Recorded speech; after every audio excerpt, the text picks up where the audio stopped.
Good morning. Good morning ശങ്കരിമുത്തേ. ഇനി എന്ത് ചെയ്യും നമ്മൾ? ഡേ 2. നമ്മൾ രാവിലെ എഴുന്നേറ്റ് എന്തൊക്കെ ചെയ്യാൻ പോവാ ഇന്നിനി നോക്കാം അല്ലേ? അമ്മൂമ്മയോട് ചോദിക്കാം എന്താ ഇന്നത്തെ പ്ലാൻസ് ഒന്ന്. ചങ്കുട്ടാ, രാവിലെ ഉണർന്ന് ഹോളിലോട്ട് വന്ന ആദ്യത്തെ കാഴ്ച അതാ ഞങ്ങളുടെ മാസക്കുഞ്ഞാണേ. സ്വസ്ഥമായിട്ട് ഉറങ്ങുന്ന കണ്ടോ? അമ്മ നേരത്തെ ചായയൊക്കെ ഇട്ട് വെച്ചിട്ടുണ്ടായിരുന്നു. ഇനി അത് ചൂടാക്കി കുടിക്കാം. ചായ ചൂടാക്കരുതെന്നാണ്, എന്നാലും സാരമില്ല. Good morning. അമ്മയുടെ അടുക്കള. ശങ്കരിക്കുഞ്ഞ് അമ്മമ്മയുടെ കയ്യിലിരിക്കുക. അതുകൊണ്ടേ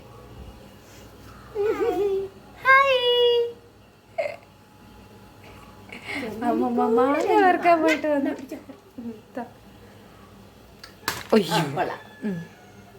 ഓക്കെ. ശങ്കരിക്കുഞ്ഞിനെ അങ്ങനെ രാവിലെ ഞങ്ങൾ ചായയൊക്കെ കുടിക്കുന്ന സമയത്തേക്ക് കുഞ്ഞിനെ മുറ്റത്തും തിണ്ണയിലും ഒക്കെ ആയിട്ട് ഇങ്ങനെ ഇരുത്തുവേ. അവളവിടെ കിളിയെയും മാസൂനെയും എല്ലാം കണ്ട് ഹാപ്പി ആയിട്ട് ഇഴഞ്ഞൊക്കെ നടക്കും. പിന്നെ ഇത് അമ്മ പൂമാല കെട്ടുന്നത് സപ്താഹത്തിന് അമ്പലത്തിൽ കൊടുക്കാനാണേ. ഞാൻ എൻ്റെ വിഷു വീഡിയോയിൽ പറഞ്ഞിട്ടില്ലേ, അമ്മ മാല കെട്ടുന്നത് കണ്ടിട്ട് എനിക്കും ഇതേപോലെ മാല കെട്ടി കൊടുക്കാനൊക്കെ താല്പര്യം തോന്നിയിട്ടുള്ളത്. അമ്മയ്ക്കിത് സ്ഥിരം ഹോബി, അമ്മയുടെ ഫേവറേറ്റ് പരിപാടിയാണ്. അമ്മ മിക്കപ്പോഴും അമ്മയ്ക്ക് പറ്റുമ്പോഴൊക്കെ മാല കെട്ടി ഇങ്ങനെ കൊടുക്കും കേട്ടോ. ബാക്കി പൂ അവിടെ അർച്ചനയ്ക്കും. ദൈവൻ എൻ്റെ കസിനാണേ, എൻ്റെ അമ്മയുടെ ഇളയ സഹോദരൻ്റെ മകനാണ്. അവർ കുറച്ച് ലേറ്റായിട്ടുണ്ടായ കുഞ്ഞുങ്ങളാണ്. അതുകൊണ്ട് എന്നെക്കാളിലൊക്കെ ഒരുപാട് ഏജ് ഗ്യാപ്പുണ്ട്. കൊച്ചു പിള്ളേരാണേ അവർ.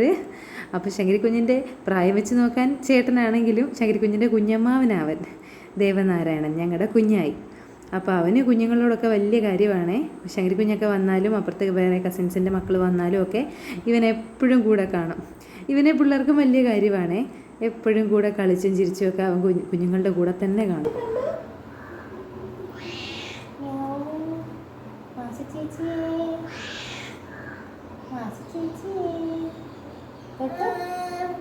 പേടിച്ചു പോയോ? ദൂരെ നിന്ന് വിളിക്കാനുള്ള ധൈര്യമേ ഉള്ളൂ.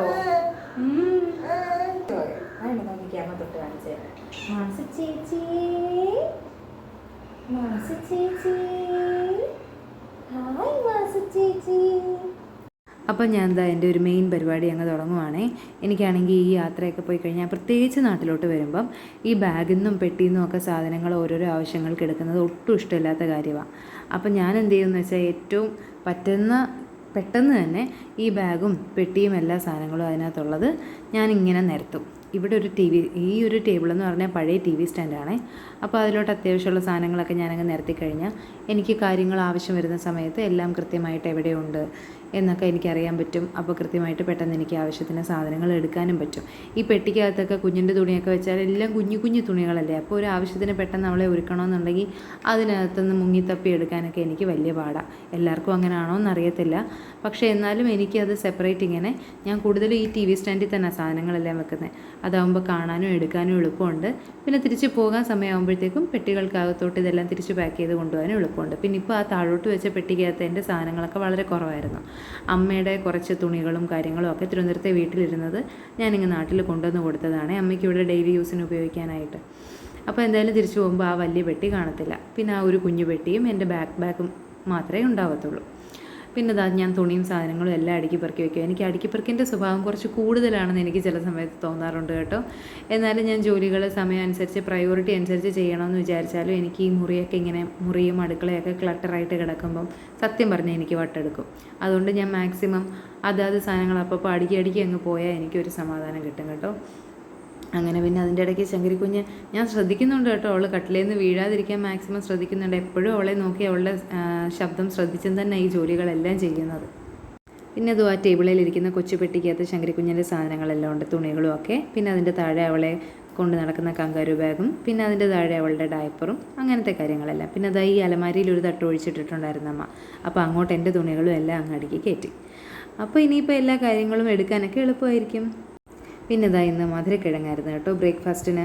ഇത് കുഞ്ഞിന് കൊടുക്കുന്നത് നല്ലതാണ്, നമുക്കായാലും വളരെ ഫൈബർ റിച്ച് ആയിട്ടുള്ള ഫുഡായതുകൊണ്ട് നല്ലതാണ് കേട്ടോ.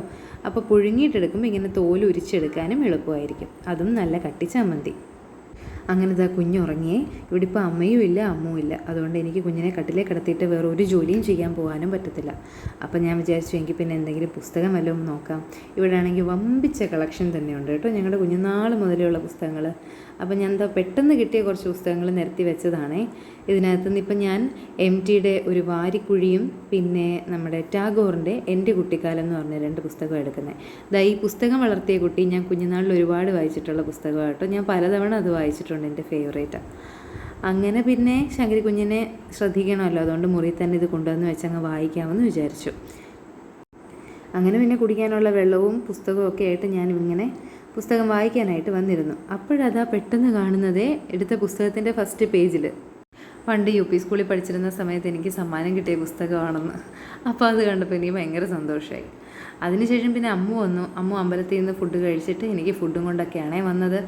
അപ്പോൾ പിന്നെ അവൾ വന്നപ്പം ഞാൻ എന്തായാലും പെട്ടെന്ന് ഈ കട്ടിലങ്ങ് മാറ്റിയേക്കാമെന്ന് വിചാരിച്ചു. ശങ്കരി കുഞ്ഞിനെ ട്രിവാൻഡ്രത്തും ഞാൻ തറയിൽ മെത്ത വിരിച്ചാണല്ലോ കിടത്തുന്നത്.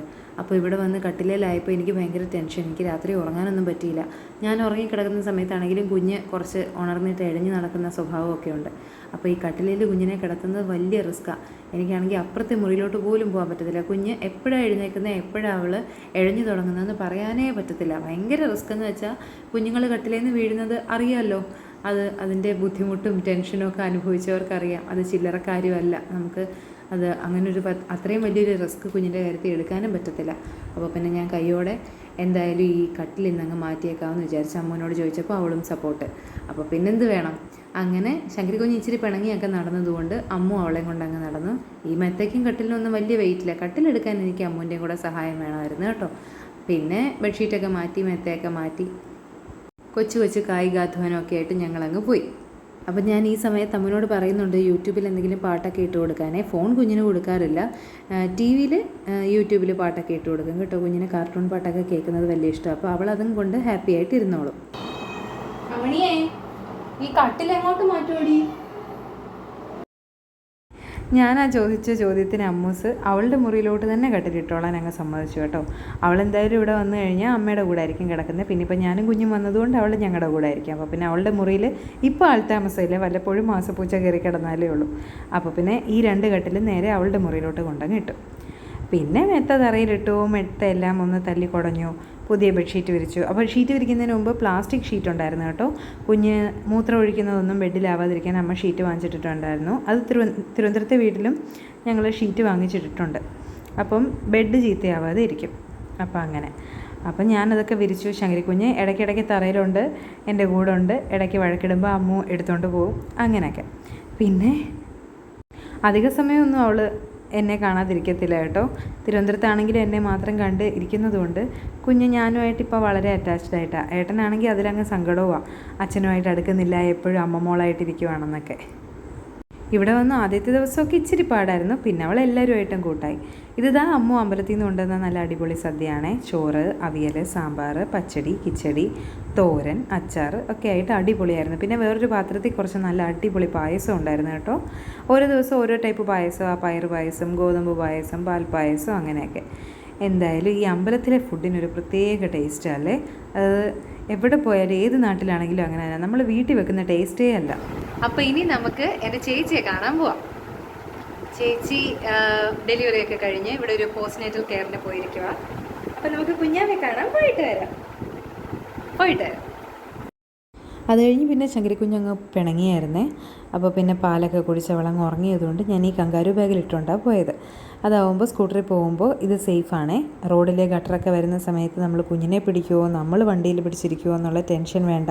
ഇതാവുമ്പോൾ കുഞ്ഞ് സേഫായിട്ട് ഇരുന്നോളും. പിന്നെ ഞാൻ ഈ സംസാരിക്കുന്നതൊക്കെ വീഡിയോയിൽ വന്നു എന്നാണ് ഞാൻ വിചാരിച്ചത്. പക്ഷേ അതിൻ്റെ കൂടെ ഈ കുഞ്ഞ് പാത്രമൊക്കെ ഇട്ട് തട്ടുന്ന ശബ്ദമായതുകൊണ്ട് പിന്നെ ഞാനതങ്ങ് കട്ട് ചെയ്തു കേട്ടോ. പിന്നെ ഞങ്ങൾ ചേച്ചിയും കുഞ്ഞിനെയൊക്കെ കാണാൻ പോയിട്ട് വന്നു.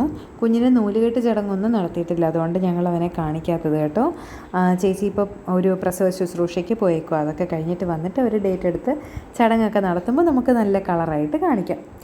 പിന്നെ യാത്രയൊക്കെ കഴിഞ്ഞ് തിരിച്ച് വന്നപ്പോഴത്തേക്കും സന്ധ്യ കഴിഞ്ഞു, രാത്രിയായി. അപ്പോൾ പിന്നെ ശങ്കരി കുഞ്ഞിന് ആഹാരം കൊടുക്കുക. മധുരക്കിഴങ്ങാണേ കൊടുക്കുന്നത്. അപ്പോൾ ഇത് ഫൈബർ റിച്ച് ആണ്, നമുക്ക് ദഹനത്തിന് നല്ലതാണ്, കുഞ്ഞിന് വെയിറ്റ് ഗെയിന് നല്ലതാണെന്നൊക്കെ ഉള്ളതുകൊണ്ട് നമ്മുടെ മൂത്തവരും ഡോക്ടേഴ്സും ഒക്കെ അഡ്വൈസ് ചെയ്യുന്ന സാധനമാണ്. ഞാൻ ഇതുവരെ ശങ്കരിക്ക് കൊടുത്തിട്ടില്ല, ഇന്ന് ഫസ്റ്റ് ടൈമാണ്.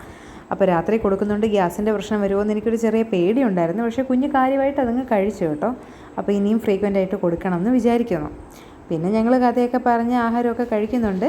ഈ വീഡിയോയിൽ കാണുന്ന പോലെ ശങ്കരിക്കുഞ്ഞ് നല്ലപോലെ ഇരിക്കും, എഴയും, പിന്നെ ഇപ്പോൾ പിടിച്ച് എഴുന്നേക്കാൻ തുടങ്ങിയിട്ടുണ്ട്. അപ്പോഴത്തെ ഒരു പ്രശ്നം എന്ന് വെച്ചാൽ കുഞ്ഞ് തീരെ ഉറപ്പില്ലാത്ത സാധനങ്ങളിൽ കയറി പിടിച്ചാൽ അതങ്ങ് തെന്നിപ്പോവും, കുഞ്ഞ് വീഴും. അങ്ങനത്തെ ചെറിയ വീഴ്ചയും കരച്ചിലുകളും ഒക്കെ തുടങ്ങിയിട്ടുണ്ട്. അവൾ ആദ്യം ഇരുന്ന് തുടങ്ങിയ സമയത്തായിരുന്നു ഇങ്ങനത്തെ പ്രശ്നം കേട്ടോ. തുടരെ വീഴും, തലയിടിക്കും, കരയും, അങ്ങനത്തെ കാര്യങ്ങളൊക്കെ ആയിരുന്നു. ഇപ്പോൾ ആ ഒരു കരച്ചിലിൻ്റെ ഒരു സീസണൊന്നും മാറി വന്നതേ ഉള്ളായിരുന്നു. അപ്പോഴത്തേക്കും അടുത്തത് തുടങ്ങി. അമ്മമാർക്കറിയാൻ പറ്റുമായിരിക്കും അല്ലേ ഇതിൻ്റെ ഒരു രസം. അപ്പോൾ ശരി, ഇത്രയൊക്കെ ഇന്നത്തെ വിശേഷങ്ങൾ. അപ്പോൾ വീഡിയോ ഇഷ്ടപ്പെട്ടെങ്കിൽ എല്ലാവരും ലൈക്ക്, കമൻറ്റ്, സബ്സ്ക്രൈബ് എല്ലാം ചെയ്തേക്കണേ. എല്ലാവരും ഹാപ്പി ആയിട്ട് പോസിറ്റീവായിട്ടിരിക്കൂ. Take care, by.